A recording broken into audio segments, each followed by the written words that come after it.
നീ അങ്ങോട്ട് നോക്കി. ഇപ്പോൾ കൂത്താട്ടുകുളം നഗരസഭയിൽ വലിയ പ്രതിഷേധം നടക്കുകയാണ്. അവിടെ ചെയർപേഴ്സണും വൈസ് ചെയർമാനും രാജിവെക്കണമെന്ന് പ്രതിപക്ഷം ആവശ്യപ്പെടുകയാണ്. ഇരുവർക്കും ഭൂരിപക്ഷം നഷ്ടപ്പെട്ടു, അതിനാൽ രാജിവെക്കണമെന്നാണ് ആവശ്യം. മലയാളിസിനെ വില കളയാൻ അതെ ഒരു മാസം പണിയെടുപ്പിച്ച് വിട്ടാൽ മതി, അരിയാട്ടാനും വെള്ളം കോരാനൊക്കെ പറ്റും. അവിശ്വാസ പ്രമേയ ദിവസമായിരുന്നു ഈ പറയുന്ന കലാരാജു ഉൾപ്പെടുന്ന സംഘർഷം അവിടെ ഉണ്ടായത്. അതിനുശേഷം നഗരസഭ ആദ്യമായി ചേരുകയാണ്. ആ സമയത്താണ് വലിയ സംഘർഷം ഉണ്ടാകുന്നത്.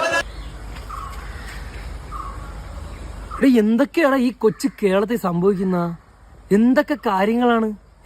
അറിയാമെന്നിരിക്കെ ചെയർപേഴ്സൺ ഇങ്ങനെ പറഞ്ഞിട്ടുണ്ട് എന്ന കോടതിയെ പോലും തെറ്റിദ്ധരിപ്പിക്കത്തക്ക രൂപത്തിൽ ഏതാണ് പിച്ചക്കാരൻ? 18-ാം തീയതി നടന്ന സംഘർഷവുമായി ബന്ധപ്പെട്ട് ചെയർപേഴ്സൺ 2 UDF അംഗങ്ങൾക്കെതിരെ, പ്രതിപക്ഷ നേതാവ് ഉൾപ്പെടെയുള്ള 2 UDF അംഗങ്ങൾക്കെതിരെ കേസ് നൽകിയിരുന്നു.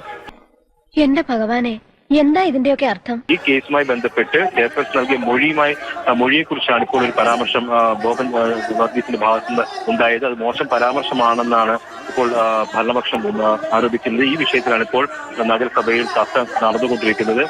രക്ഷപ്പെട്ടു, അങ്ങനെയെങ്കിലും ഒന്ന് ഒഴിവായി കിട്ടുമല്ലോ. എന്തായാലും കലാരാജു ഈ സംഘർഷത്തിന് ശേഷം ആദ്യമായിട്ട് നഗരസഭയിലെത്തി. കലാരാജുവിനെതിരെ ഒരു പ്രതിഷേധവും ഉണ്ടായിട്ടില്ല.